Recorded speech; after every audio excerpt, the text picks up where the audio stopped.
Durante la gira por el Golfo, la atención centrada en los 2 billones de dólares pareció ser una demostración de la superioridad económica de Estados Unidos. Una narrativa completamente diferente surge al considerar la realidad que subyace a esas enormes cifras. Para empezar, la administración Trump anunció en Arabia Saudita promesas financieras que podrían ascender a hasta 600.000 millones de dólares. Estas promesas se comercializaron como un paquete de cooperación estratégica e incluyeron desde la adquisición de armas hasta la construcción de infraestructura de alta tecnología. Posteriormente, la Casa Blanca anunció en Qatar un acuerdo de intercambio económico por valor de 1,2 billones de dólares. A pesar de ello, los contratos comerciales y de defensa firmados ascendieron a aproximadamente 243.500 millones de dólares, con un pedido de aviones Boeing por parte de Qatar Airways por valor de 96.000 millones de dólares. Por último, pero no menos importante, el presidente Trump anunció en los Emiratos Árabes Unidos la firma de acuerdos comerciales y de inversión por valor de 200.000 millones de dólares, centrados en centros de inteligencia artificial y la transferencia de tecnología de microchips. Por otro lado, la cifra de 2 billones de dólares se compone prácticamente en su totalidad de memorandos de entendimiento, compromisos iniciales que no son legalmente vinculantes, en lugar de acuerdos legalmente vinculantes. Tras eliminar las promesas que solo están en el papel e incluir solo los acuerdos con firmas legalmente vinculantes, el total real se reduce a aproximadamente 730.000 millones de dólares, menos de la mitad de lo que elogió la Casa Blanca, según un análisis de Reuters. Aún más preocupante es el hecho de que muchos de estos memorandos de entendimiento fueron reciclados de administraciones anteriores o no contienen planes de financiación precisos. Esto genera serias preocupaciones sobre la probabilidad de que una parte significativa del dinero prometido llegue a estar disponible. En retrospectiva, es evidente que esta no es la primera vez que Trump exhibe enormes cifras del Golfo que aún están por escrito. Lo mismo ocurrió durante su primera visita en 2017, cuando destacó compromisos saudíes por un valor aproximado de 450.000 millones de dólares. Sin embargo, una evaluación posterior del Gulf Research Institute confirmó que los flujos reales de dinero de Riad a Estados Unidos se mantuvieron por debajo de los 300.000 millones de dólares entre 2017 y 2020. Saltan las alarmas cuando se repite el escenario, que en teoría parece grandioso, pero en realidad es vacío. Dado que los aliados preocupados se muestran cada vez más escépticos ante las afirmaciones exageradas, la credibilidad de la diplomacia económica de Washington corre el riesgo de verse socavada. Mientras tanto, Canadá se adelanta discretamente, mientras Estados Unidos deslumbra con pompa. Ottawa no quiso estar vinculada a una mesa de negociaciones centrada en Estados Unidos. En cambio, invirtió 15.000 millones de dólares canadienses en una planta de baterías para vehículos eléctricos en Ontario, firmó un acuerdo de libre comercio con la Unión Europea y fortaleció sus lazos con Japón y Corea del Sur. Durante el primer trimestre de 2025, las exportaciones canadienses de vehículos eléctricos, BE, aumentaron un 35%, consolidando aún más la posición del país como potencia creciente de IBE en Norteamérica. La pregunta que surge cuando el foco de atención sobre el acuerdo de 2 billones de dólares de Trump comienza a desvanecerse, ya no es solo dónde se concretarán esas transacciones, sino quién liderará realmente el destino económico de la región. Estados Unidos corre el riesgo de perder su ventaja competitiva al confiar en promesas en papel, mientras que Canadá demuestra que es posible convertir la retórica en realidad de forma discreta y consistente. Debido a esta creciente brecha estratégica, Ottawa parece tener el potencial de convertirse en un competidor poderoso, posicionado para superar a Washington en importantes industrias de alto valor. Canadá parece haber aprendido una costosa lección como resultado de la decisión del país de poner prácticamente todo su volumen de exportación en manos de Estados Unidos.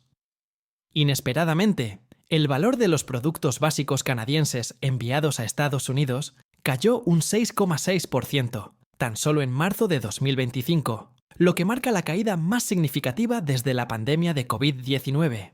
Esta estadística no solo sorprendió a muchos exportadores, sino que también generó preocupación por la precariedad de una estrategia económica excesivamente dependiente de un mercado único. Estados Unidos es consciente de que podría fácilmente convertirse en blanco de represalias políticas, como la amenaza de imponer un arancel del 25% a los productos energéticos. Estas medidas se justifican con acusaciones de que el gobierno federal no ha hecho lo suficiente para impedir que las organizaciones criminales transnacionales, en particular los cárteles de la droga mexicanos, utilicen el territorio canadiense como punto de tránsito e incluso como centro de producción ilícita antes de enviar fentanilo a Estados Unidos. El gobierno de Canadá decidió implementar de inmediato una reestructuración. Ottawa desvió su atención de Washington hacia Europa y la región del Indo-Pacífico como sus principales áreas de preocupación. La primera medida fue acelerar la implementación del CEDA, Acuerdo Económico y Comercial Global con la Unión Europea.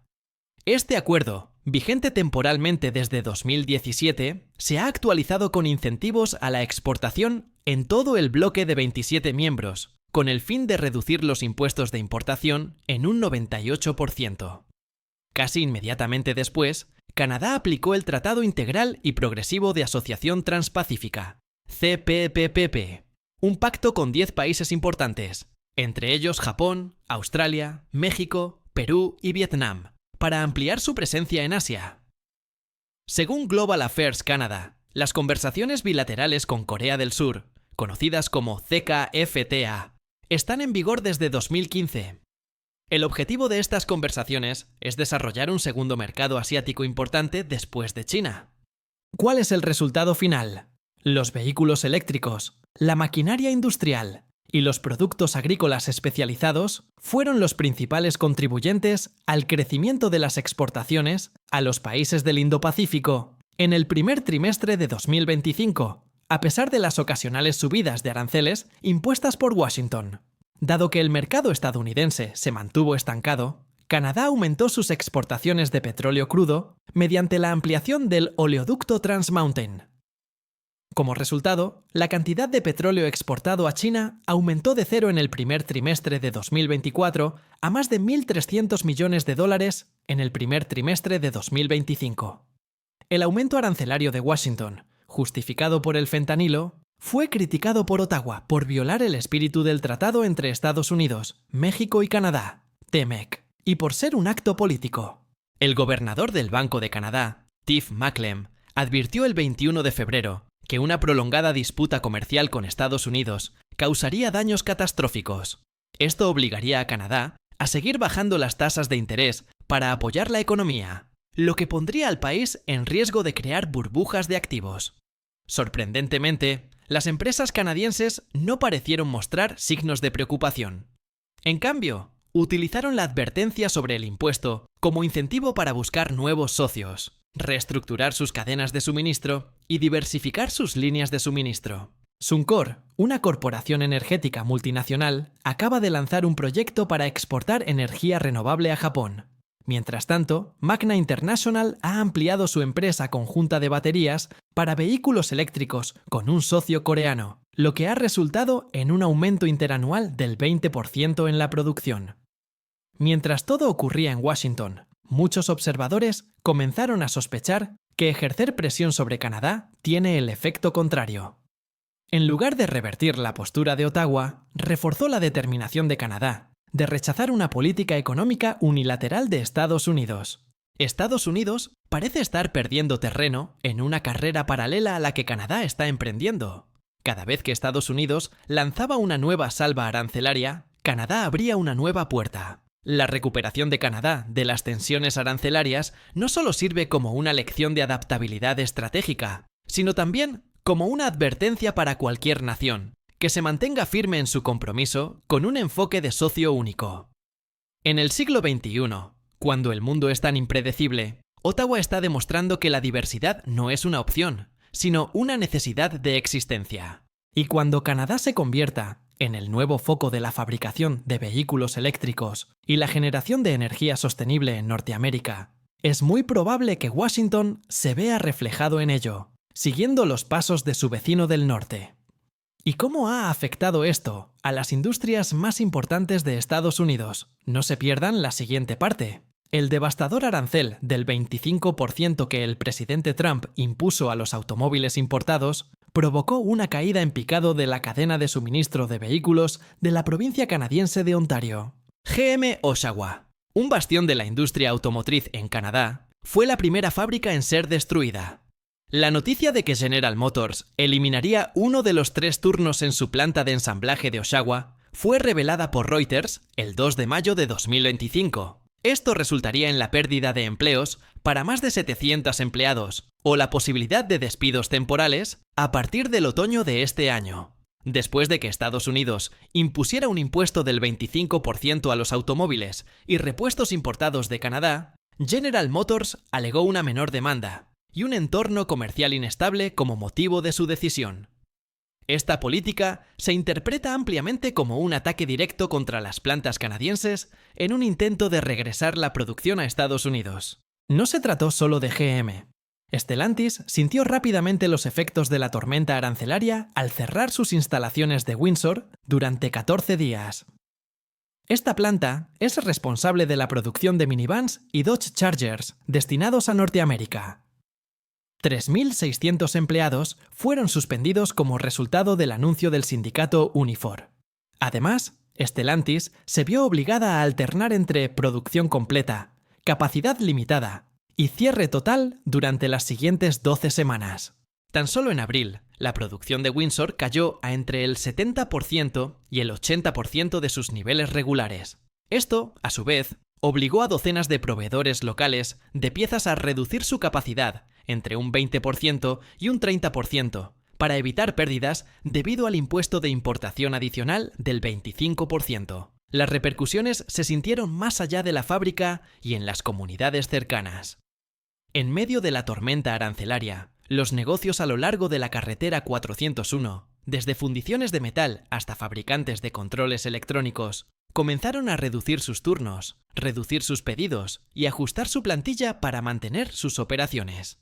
Dado que varios propietarios de pequeñas empresas informaron una disminución del 25% en los pedidos de ensamblaje y piezas en comparación con principios de 2025, muchos se vieron obligados a reestructurar sus negocios o cerrar temporalmente sus puertas para capear el aumento de precios. El efecto más evidente es que los precios minoristas de vehículos ligeros y camiones pesados, tanto en Canadá como en Estados Unidos, han aumentado como resultado del desorbitado aumento de los costos de producción. El precio promedio que los consumidores estadounidenses pagaron por un auto nuevo aumentó un 2,5% en abril en comparación con marzo, según datos proporcionados por Cox Automotive. Esto representa un aumento que es más del doble del aumento mensual promedio observado en años anteriores. Ante esta información, Aaron Keating, analista de Cox Automotive, pronostica que los modelos que no están totalmente sujetos al impuesto del 25% podrían experimentar un aumento de aproximadamente el 5% en los próximos 6 meses, mientras que los modelos directamente afectados podrían experimentar un incremento de entre el 10% y el 15%. Considerando únicamente el porcentaje del impuesto sujeto a tributación, los compradores de ambos lados de la frontera están sujetos a un aumento de precio de al menos el 5% al 7% en el concesionario, lo que puede ascender a miles de dólares por vehículo. A medida que el sector automotriz avanzaba, el panorama se volvió más sombrío. Las consultoras del sector advirtieron que el aumento de los precios de venta provocaría una disminución en el volumen de ventas.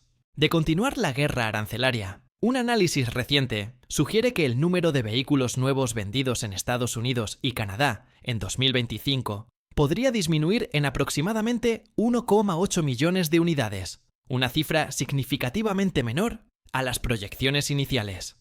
Además, el costo de cada automóvil podría aumentar entre $3.000 y $4.000 debido al aumento de aranceles y piezas, así como de los cargos de importación. No se trata simplemente de una carga financiera para las familias preocupadas por su presupuesto, ya que no pueden permitirse unos miles de dólares adicionales por cada auto nuevo. Podría llevar a los consumidores a retrasar sus compras o a recurrir a un mercado de autos usados que ya está sobrecalentado. El gobierno canadiense implementó apresuradamente medidas de apoyo para reforzar su cadena de suministro nacional, mientras que el gobierno estadounidense seguía enviando señales impredecibles sobre los aranceles. A pesar de esto, ni siquiera los créditos fiscales, los fondos de estímulo y las subvenciones para el desarrollo de tecnología verde fueron suficientes para detener el crecimiento de los costos de producción y los precios minoristas, que se prevé que aumenten entre un 5% y un 7% en los próximos 6 meses. La imposición de aranceles rompió el atractivo del comercio internacional libre de impuestos, que había sido elogiado en el pasado, y desencadenó un efecto dominó que afectó a clientes, fabricantes y proveedores de piezas. GM Oshawa y Stellantis Windsor redujeron su producción, y cientos de empresas de componentes automotrices en Ontario redujeron la suya entre un 20% y un 30%. Como resultado, la industria automotriz en Norteamérica se enfrentó a una caída significativamente más severa de lo que anticipaban las estimaciones optimistas. La gran pregunta es si los ajustes estratégicos bilaterales podrán revertir esta tendencia, o si Canadá, gracias a su reestructuración más profunda, centrada en los vehículos eléctricos, seguirá ganando terreno hasta el día en que Washington se dé cuenta de que el verdadero vencedor en esta guerra arancelaria podría no ser su propio gobierno. Esto se debe a que los compradores de ambos países se ven obligados a asumir los mayores costos. Una transición integral hacia cadenas de alto valor se ha convertido en la solución para la economía canadiense, que actualmente experimenta tormentas arancelarias y cae en la trampa de la dependencia de Estados Unidos. El primer paso es que el gobierno federal ha aportado un total de 15.000 millones de dólares canadienses al Fondo de Crecimiento de Canadá. Este fondo es una entidad de inversión público-privada cuyo objetivo es atraer financiación privada y promover la investigación y el desarrollo en tecnologías de energía verde y limpia. Estas tecnologías incluyen centrales geotérmicas y enormes baterías para automóviles eléctricos. El Programa de Innovación Forestal de Recursos Naturales de Canadá, por otro lado, proporciona apoyo financiero para la investigación y comercialización de productos de madera de ingeniería. Estos productos abarcan desde contrachapado de alta tecnología hasta paneles estructurales y ayudan a la industria de procesamiento de madera a aumentar sus márgenes de ganancia, a la vez que reducen el valor de sus exportaciones primarias. No es solo el gobierno federal el que otorga estas subvenciones. Mediante alianzas con empresas privadas, el Fondo de Inversiones en la Transformación de la Industria Forestal ha logrado aumentar en 10 millones de dólares canadienses adicionales la cantidad asignada a líneas de producción piloto de nuevos productos de madera. Esto permitirá al fondo acceder a los mercados de Estados Unidos y Europa. El gobierno canadiense no ha descuidado la importancia de la inteligencia artificial como sector estratégico. Basándose en los 125 millones de dólares canadienses asignados a la estrategia pancanadiense de IA 2021-2026, el gobierno aumentó la cantidad de dinero asignada al Fondo de Capacidad de Cómputo de IA a 700 millones de dólares canadienses. Además, el gobierno estableció un fondo de acceso a la IA de 300 millones de dólares canadienses para ayudar a las pequeñas y medianas empresas a implementar la inteligencia artificial en la fabricación industrial y la gestión de la cadena de suministro. Igualmente importante es el Fondo de Innovación Estratégica, que sirve como mecanismo insignia para las iniciativas de fabricación de alta tecnología. Estos proyectos abarcan desde la fabricación avanzada hasta las tecnologías limpias y los sectores digitales. El SIF se ha comprometido a proporcionar una serie de importantes subvenciones que permitirán a docenas de empresas canadienses realizar investigación y producción de chips especializados, materiales novedosos y plataformas digitales. Esto garantizará que el valor añadido de estas empresas sea superior al de las exportaciones de materias primas. Como resultado de estas soluciones, la proporción de artículos de alto valor añadido que conformaban las exportaciones totales de Canadá alcanzó aproximadamente el 20% en 2024. Como parte de su estrategia nacional de diversificación comercial, el gobierno pretende aumentar esa proporción al 35% para 2030. Esto reducirá la probabilidad de verse superado en caso de que el mercado estadounidense cierre abruptamente o aumente los aranceles. Los resultados iniciales ya son evidentes. A pesar de que las exportaciones a Estados Unidos disminuyeron un 6,6% en marzo de 2025 como resultado del shock arancelario implementado por Washington, las exportaciones a otros mercados, en particular a Europa y Asia, aumentaron un 24,8% intermensual, lo que demuestra la eficacia de la diversificación.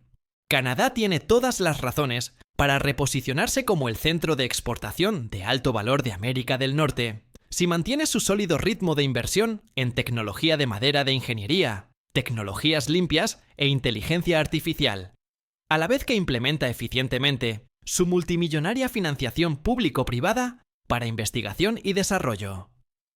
Una vez que los artículos con la etiqueta «Hecho en Canadá» se conviertan en sinónimo de tecnología de vanguardia y valor sostenible, Ottawa realmente superará a Washington, en lugar de simplemente seguir la estela de Estados Unidos en la fabricación. Esto se debe a que Ottawa competirá con su gran vecino en esta carrera bilateral. El nivel de confianza existente entre Ottawa y Washington, en términos comerciales, se ha reducido a tal grado que ni siquiera las conversaciones bilaterales de seguridad de alto riesgo logran restablecerla. Mientras Estados Unidos instaba a Canadá a participar en la modernización del sistema de alerta NORAD, el presidente Trump presentó su concepto Golden Dome, con un presupuesto de $175.000 millones. Posteriormente, sugirió que Canadá solo podría participar en el proyecto si renunciaba a su soberanía o aportaba $61.000 millones. Esto, en esencia, dejó a ambos países al principio del proceso. Sin embargo, los detalles técnicos y financieros siguen en el papel, a pesar de que Canadá ya había prometido $4.900 millones canadienses para modernizar el NORAD. Esto ocurre en medio de una pérdida de confianza mutua, tras la ofensiva arancelaria que Washington ha estado implementando. Cuando en Washington se abordan acuerdos sobre inteligencia artificial, IA o semiconductores con gobiernos del Golfo, la preocupación por la transferencia de tecnología sensible se dispara. Por ejemplo, un plan para construir el campus de inteligencia artificial más grande del mundo en los Emiratos Árabes Unidos, EIO, con 5 gigavatios de potencia y decenas de miles de millones de dólares invertidos en semiconductores, recibió de inmediato advertencias de 8 senadores estadounidenses, quienes afirmaron que dicho plan requeriría el rastreo de chips para evitar filtraciones de tecnología a Pekín. Además, Reuters reveló que Estados Unidos se está preparando para permitir que los Emiratos Árabes Unidos importen 500.000 de chips avanzados anualmente.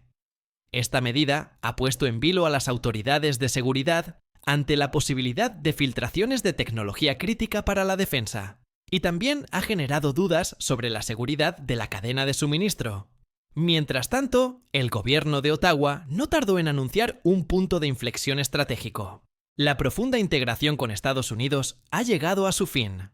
En su discurso de victoria tras las elecciones de abril, el primer ministro Mark Carney afirmó que una economía basada en la confianza bilateral ya no es viable. También enfatizó que Canadá diversificará proactivamente la inversión multilateral, desarrollando vínculos con Europa y Asia para asegurar el futuro económico del país. Es fácil prever el daño que estas divisiones causarán a largo plazo, debido a la incertidumbre pública sobre la viabilidad a largo plazo de los compromisos estratégicos. Las corporaciones multinacionales están preocupadas por el flujo de inversiones. Como resultado, la tormenta de conflictos comerciales y el escepticismo tecnológico no solo ha afectado los bolsillos de las corporaciones, sino que también ha abierto una brecha estratégica entre dos socios que alguna vez fueron inseparables. Esto se debe a que Canadá está rompiendo públicamente su época dorada de integración con Estados Unidos. Un desafío significativo aguarda a ambos países. ¿Podrá Washington recuperar la confianza que ha dañado? ¿O Ottawa continuará firmemente su camino de diversificación, posiblemente incluso liderando las industrias tecnológicas en auge? En un principio, la gira del presidente Trump por el Golfo se aclamó como una demostración del poderío económico de Estados Unidos, pero al final sirvió para exacerbar aún más la brecha existente entre Washington y Ottawa. Esas elevadas proyecciones de 2 billones de dólares, que solo eran teóricas, no solo no se materializaron, sino que inspiraron a Canadá a trabajar hacia una renovación sostenible de su propia economía. De acuerdo con el lema Go Lean, Go Digital, Go Global, el gobierno de Ottawa está impulsando agresivamente su transformación digital, la inversión en tecnología verde y las iniciativas de diversificación del mercado de exportación, que constituyen una estrategia irreversible a largo plazo. En caso de que Estados Unidos continúe imponiendo aranceles estrictos y ejerciendo una fuerte presión comercial, Canadá está bien posicionado para adelantarse a la competencia, convirtiéndose en el nuevo centro económico de América del Norte y liderando sectores importantes como la energía limpia y los vehículos eléctricos. El manual de estrategias bilaterales se está reescribiendo como resultado de este giro radical, que también plantea una pregunta importante. ¿Es posible que Estados Unidos siga desempeñando un papel de liderazgo en los próximos años? ¿Qué opinas sobre el futuro de Estados Unidos? Puedes dejar tu opinión en la sección de comentarios a continuación. No olvides suscribirte a Deep State y activar la campanita para no perderte ninguno de nuestros vídeos instructivos más recientes.